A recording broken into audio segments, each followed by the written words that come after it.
Hudson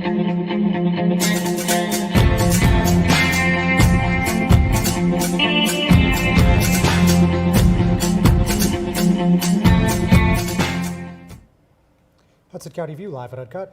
I'm your host, the guy with the rhymes that are rugged and built like Schwarzenegger, John R. Heinis, and of course we're going to talk the latest and greatest in Hudson County news. So, first we're going to talk a little bit about the New Jersey Supreme Court. Why? The reason being they're going to be hearing the Jersey City payroll tax case. Back in February, we saw that the appellate court decided that it is constitutional. However, the Commerce Clause needs to be examined further, and they remanded that back to Hudson County Superior Court.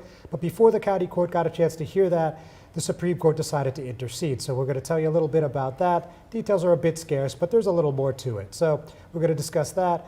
We're also going to talk a bit about what's going on in the Mile Square City. We're going to talk about what's happening in that council at large race. We have 10 independents.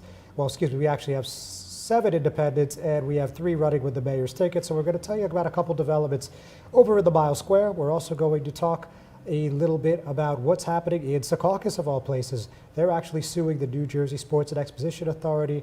They're claiming that they're owed 30% of development funding related to a transportation act. So that's a little bit complicated, but I can break it down for you, and I will later. And we're also going to talk about Weehawken, of all places. We actually see that tomorrow, their 3rd Ward Councilman, Rahul Gonzalez, will be stepping down for a new career opportunity. So obviously we don't talk about Weehawken often here, but this is certainly something notable. So we're going to get into that as well. And as always, I'm joined with a guest right to the side of me, and I will speak with her when we get back. I'm with Jersey City Board of Education candidate Natalia Ioffe, who is part of the Education Matters team. All that and maybe even a little bit more. But first, we're going to hear a word from our sponsors. Good Friend Self-Storage in North Bergen, New Jersey is a fully climate-controlled facility equipped with state-of-the-art security, packing supplies, a Refer Friend program, and multiple loading docks convenient for commercial use. Located just off of Route 3 at 4301 Tunnelly Avenue, Route 1 and 9. Call 201-867-2444 or visit us on the web today. Good Friend Self-Storage. Let us be your good friend. Burns Brothers Memorials, Monuments, and Markers, 787 Tunnelly Avenue, Jersey City. Hudson County's only monument maker, serving all faiths and cemeteries. Design, studio, and large inventory on site. Cemetery inscriptions and custom orders welcome. Burns Brothers Memorials, Monuments, and Markers, 787 Tunnelly Avenue, just south of Secaucus Road. Craftsmanship that will last for all eternity. Burns Brothers, Jersey City, Albert H. Hopper, North Arlington. Visit us on the net. Hudson County View, live and uncut. John R. Heinis, as I just mentioned a few moments ago. Today I'm joined with Jersey City Board of Education candidate Natalia Ioffe, a member of the Education Matters team. Natalia, thanks for coming in, especially on short notice. Really appreciate it. Thank you so much, John. Thank you for having me. It's great to finally be in your studio. It looks amazing.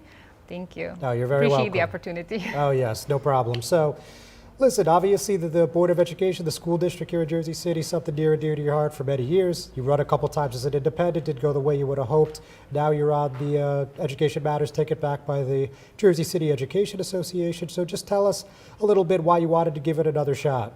Absolutely. So as you know, you interviewed me in 2016 when I was a fresh green candidate, not really knowing what I'm doing, but really eager. And I was an independent then. I was an independent again in 2018.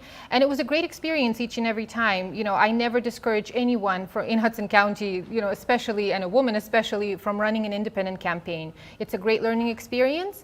It's, you still learn your ropes, and so for the future endeavors, kind of like it is right now for me, with a different level of support, every single step that I took prior to this moment counts a great deal for me. And the district is, of course, very dear to me because I'm still a parent in this district. I have 2 children in our Jersey City Public Schools. I've been a volunteer in this district for almost 8 years, so that is why I'm here. All right, very good. So as has been the case for the past couple election cycles, you have Education Matters versus Change for Children. Now, the difference, though, this time around is we actually are having no incumbent seeking re-election. So what do you think that adds or doesn't add to the dynamic of this race? Do you know what? I think, for the lack of using the word change again, but normally in any process, change is good, right?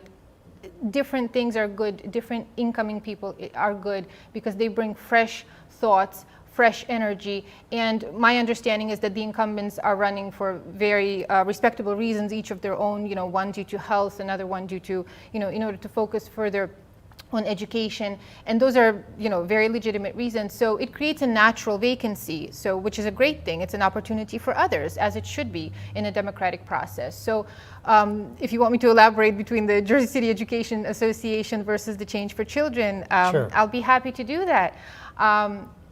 Obviously, when you're an independent candidate, you end up running alongside and against, inevitably, some kind of a machine, as we call it in Hudson County, a political machine, or an army of support, which obviously has a different level of funding than an independent candidate could possibly have, and a different level of support, boots on the ground, so to speak. So in this case, we're talking about corporations or developers in this case, which last time it was voiced, and by last time I mean 2018-19, it was voiced that the Fair New Jersey PAC or the Change for Children group were affiliated with the LeFrak Corporation. So let's assume that may still be the case, unless something has changed. It's still the case. I got it's still okay. There you go. So, and then on the opposite side, you have the Jersey City Teachers Union, which is the Jersey City Education Association.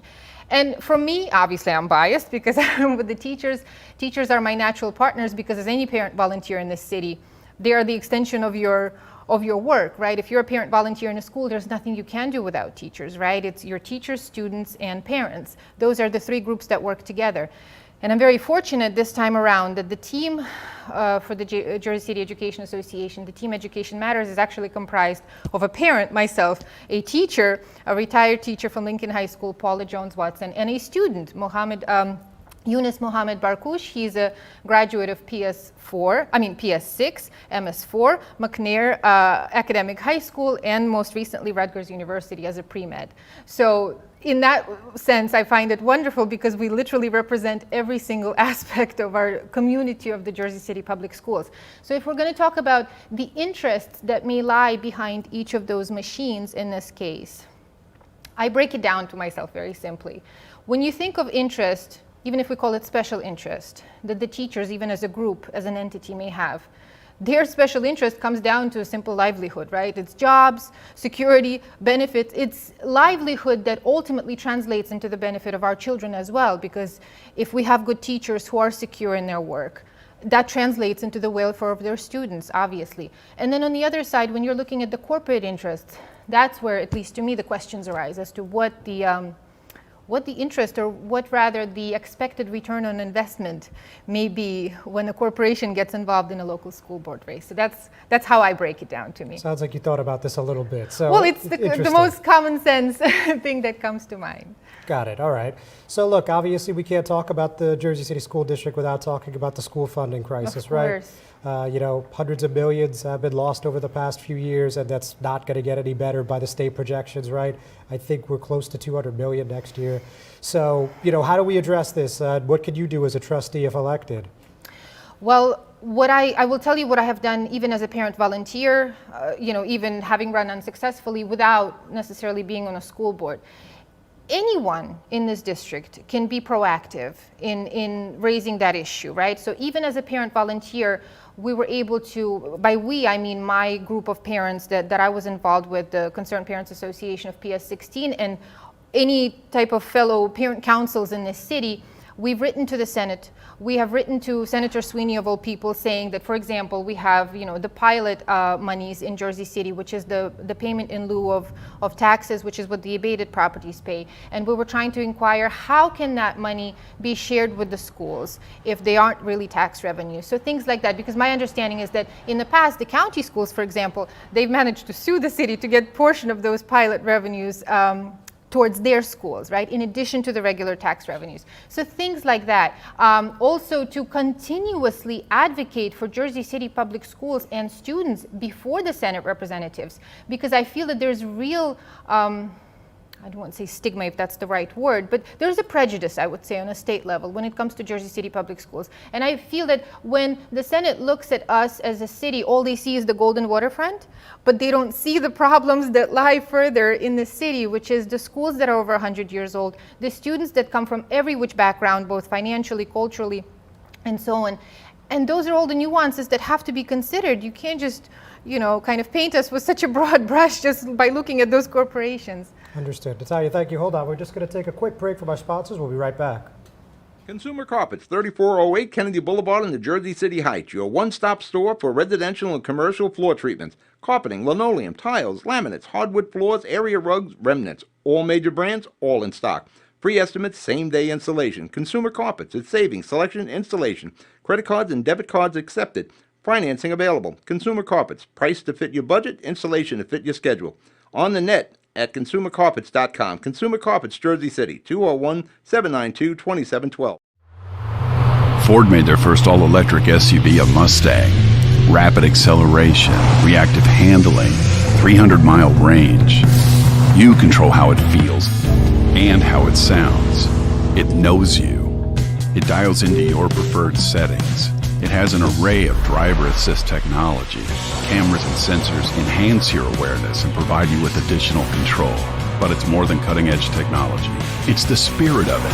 It's a Mustang. Hudson County View, live at Uncut. Chad Heinis, still here with Jersey City Board of Education candidate Natalia Ioffe. So, Natalia, now, you've obviously just talked about school funding. Needless to tell you, this is an election cycle across the board. We have the mayor's race, we have all 9 council seats. So for a lot of people, the Board of Ed is an afterthought.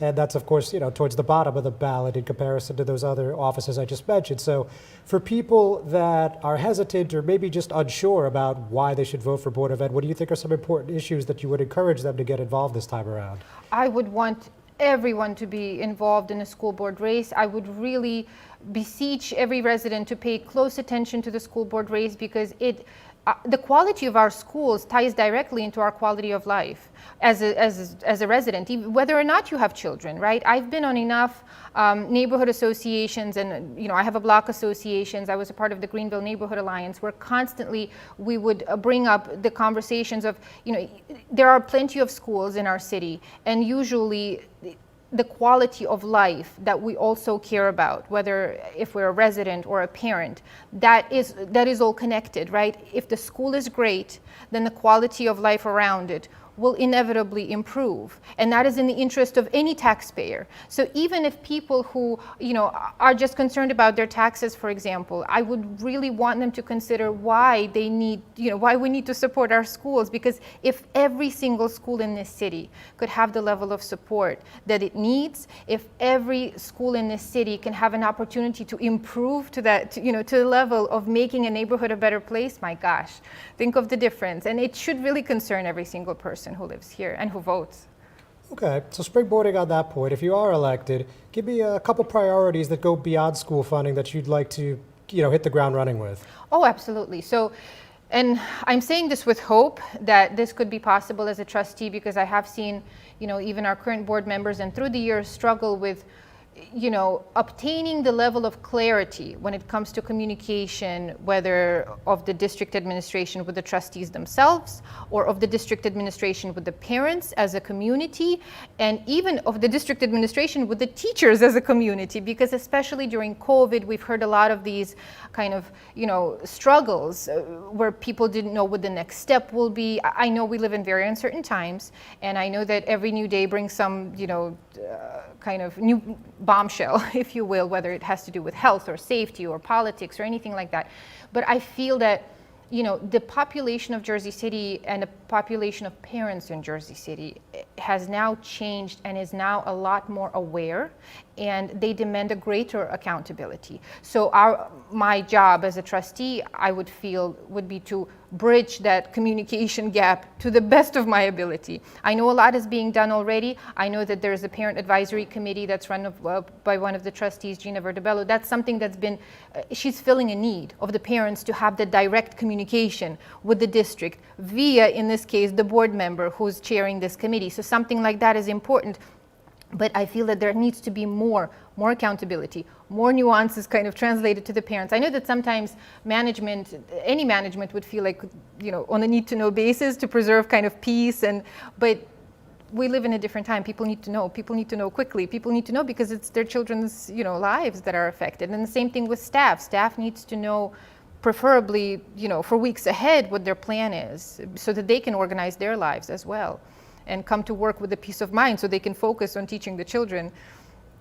Things like that. So communication, yes, communication, accountability, transparency, those, I know they're all words that constantly get brought up, but those would be my priorities, in addition to all the other things that I'm usually focusing on, which is creating a nonprofit arm for the district, focusing on the funding advocacy with the state, and so on and so forth, and preferably also strengthening the parent council groups throughout the city so that there could be equity among them, and we wouldn't just have pockets of success in some key areas. Okay, sounds good. Now, we talked a lot about the state aspect of the funding, but let's talk about the city aspect. So obviously this is a highly contentious issue, especially in recent weeks. I mean, it's never been particularly friendly, but nonetheless, there's been a couple joint meetings between the council and the Board of Ed, and we've heard some good ideas floated, but it doesn't seem like there's been a whole ton of action just yet. I mean, what would you like to see happen in that partnership in an ideal world? I would like for those meetings to, I mean, like you said, it's a great start. But it's just a start. We have to keep on. We have to make sure that any communication, whether it's with regard to the payroll tax revenues, that there's that goes back to the clarity, transparency, and the constancy of the communication between the city structures, who in this case took the responsibility of allocating supporting funds via the payroll tax to our district, and the district who will continuously, whether it's within the allowed structures, I would say, I'm not going to just, make up as to who should communicate. I'm sure there's designated positions for that, whether it's the business administrator, for example, or the superintendent or the school board president. But those key parties should constantly press on to make sure that the clarity of communication is there with regard to how much money the district can receive from the city, what they're eligible for, when is it coming, so there's less gaps, less fear, less scrambling, so to speak. That's what I would like to see, and whether it's through consistent meetings, such as what we've seen last year, or other ways of communication, bring it on. The more communication, the better. I don't think we can go wrong with over-communicating these types of issues. So, yeah, payroll tax is a great idea because, even with a great initiatives such as the payroll tax, which is helpful, but there's constant kind of gaps, lapses, I would say, in communication. How much money are we getting? Are we getting it at all? Is it certified? Is it not certified? I don't want to see that, when our kids are at stake. Like these are too serious of issues, to kind of play with them. Yeah, and as I mentioned at the top of the show, we'll see what the New Jersey Supreme Court does with that. Absolutely. But we're out of time on this. Natalia, thank you so much for coming in. Thank you so much for having me. I appreciate it. Very welcome. Yes, pleasure. Ladies and gentlemen, thanks for watching, but we're not done yet. We're going to be right back after this commercial. Panepinto Properties, Jersey City, shaping the workplace with state-of-the-art office spaces and addresses your company desires. Building residences that define your home environment, adjacent to all modes of transportation with on-site parking available. The right address, the right lease. Call 201-521-9000 or visit online at panepintodevelopment.com. Panepinto Properties, building Jersey City for everyone. Jersey City Medical Center is healing, enhancing, and investing in Hudson County because your heart doesn't beat just for you. So get it checked. When your bones are healthy, it lifts us all. We're delivering joy daily in our Lord Abbott Maternity Wing and providing New Jersey's only NCI-designated comprehensive cancer center. We'll continue building our medical network and taking every precaution for your safety so that we can all be healthy together. Newport, the luxury waterfront community on the Hudson River, offers a quality of life you deserve in one of our many high-rise towers. With amenities such as the on-site Newport Path, light rail, Newport Town Square, 3 playgrounds, dog run, upscale restaurants, retail giants like Kohl's, JCPenney, Macy's, and Target. Morton Williams and Acme Supermarket are just outside your front door. A health and fitness center, skating rink, and medical facilities are also on site. Enjoy the New York skyline from our waterfront and various parks. Manhattan is just one pass stop away, or quick ride through the Holland Tunnel. Nursery and private elementary schools all on site. 12-screen movie theater at the Newport Center Mall. Looking to visit? Stay at the Westin or Marriott Hotel. For more information, visit us at newportnj.com. Make lasting memories to cherish forever. It's incredible. It's you, Newport. Live like you want. Hudson County View, live at Uncut. John R. Heinis. So a couple news stories before we let you go this week. So first of all, there was a lot made about this gubernatorial debate between, of course, incumbent Phil Murphy, a Democrat, and Republican challenger Jack Ciattarelli. So the thing that a lot of people in Hudson were talking about was there was a mention about Jersey City and Hoboken in relation to a question about property taxes, which then ended up transforming into a discussion that also included school funding. So let's see what the challenger had to say. Under Governor Ciattarelli, we'll have a new school funding formula that provides a flatter, more equitable distribution of state aid, will not leave any student behind. I will not leave any community behind. I will not adversely affect the quality of education. But let me tell you something else we're not going to do. We're not going to send aid to people that own million-dollar homes in places like Hoboken and Jersey City and have them pay less in property taxes than a $400,000 homeowner in Toms River, Hillsborough, and Parsippany. That's what's going on, and he knows it. Of course, talking to his opponent, Governor Murphy. So he said, again, as Murphy said many times this election cycle, that this is about, do we want to continue moving the state forward or do we want to go backwards, as he says the state did under Republican Governor Chris Christie, his predecessor. So his response in part was, you know, the tragedy is the progress that we made in black and brown communities, especially urban communities, with the school funding that we have put to work has been overwhelmingly, but it's a job that is not yet complete. There are huge inequities that this pandemic, among other things, exposed. That flat funding formula, we already work with Toms River and Hillsborough, but you'd crush black and brown communities. Those kids who are already behind the eight ball, you put them further back. Again, this is the difference of moving forward or slipping back to the bad old days. Ciattarelli said that it was a lie that he would be doing a flat funding formula, though he hasn't given a specific outline of what he's going to be doing if he basically reintroduces or I guess redoes this whole school funding formula.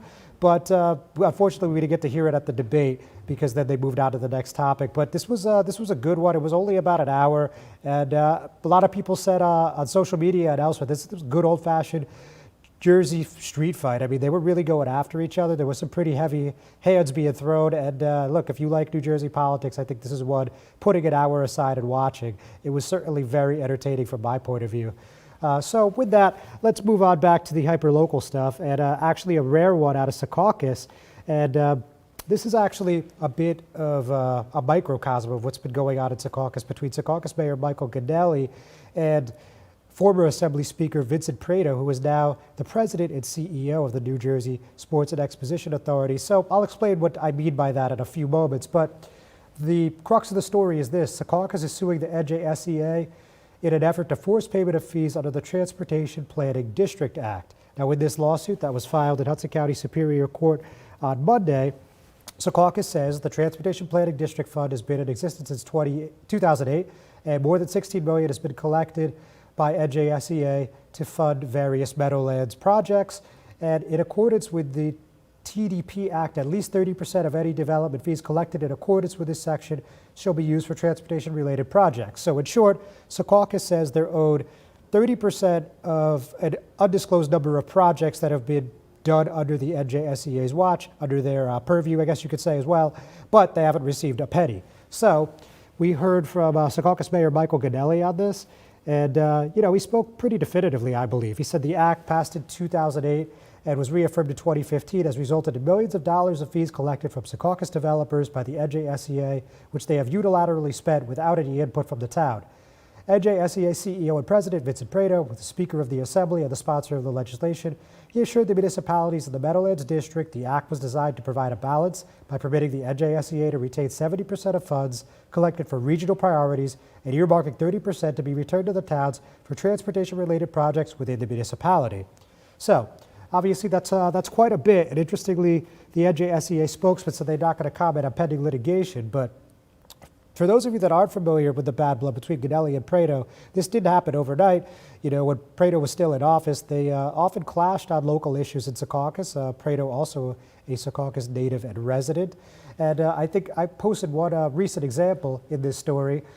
They talking about the NJSEA's Meadowlands Master Plan meeting back in February. They had an almost 5-minute exchange, really traded some pretty heavy barbs. And that was actually a story by Patch, so credit to them for getting that in the midst of the pandemic last year.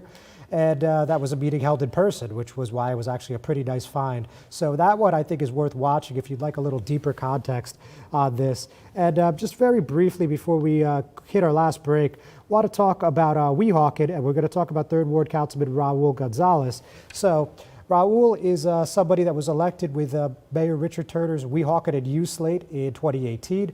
That municipal election is in next May. And he announced just a couple days ago on Tuesday that he's not going to be seeking re-election. He said in a letter to the mayor and council, I've been offered a new career opportunity that I feel I must accept. Sadly, this new career opportunity will require my family and me to relocate, so we don't know exactly what the job is or where it is, but it's clear he'll be stepping down effective tomorrow. So it looks like he's moving on relatively quickly here. Somebody that's been involved in the township for a couple decades, and Mayor Turner expectedly wished him well and made it a clerical point to make sure that residents are aware that his replacement will be sought immediately, since state statute requires an appointment to be made in the next 30 days. So we're going to take our final break. We'll be right back. Jersey City Medical Center has a passion for heart health.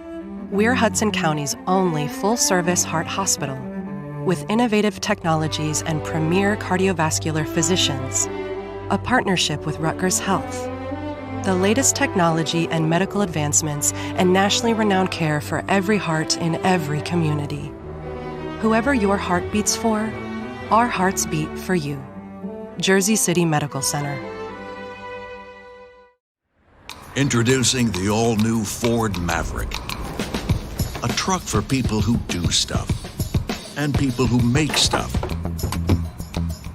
People like Gabrielle Union. I make this look good, don't I? Who haul whatever they want to wherever they want. Like wood to build things made of wood with. And friends to get weird with. It's for long trips that the standard hybrid engine with a targeted EPA estimated city fuel economy rating of 40 miles per gallon helps with. That an 8-inch touchscreen connects with. And any trip that this interior makes more comfortable. But we'll let Gabrielle tell you all about it. Or I could just tell them it's a Ford truck that starts at less than $20,000 MSRP. Yep, that works too. The all-new Ford Maverick, built to defy expectations.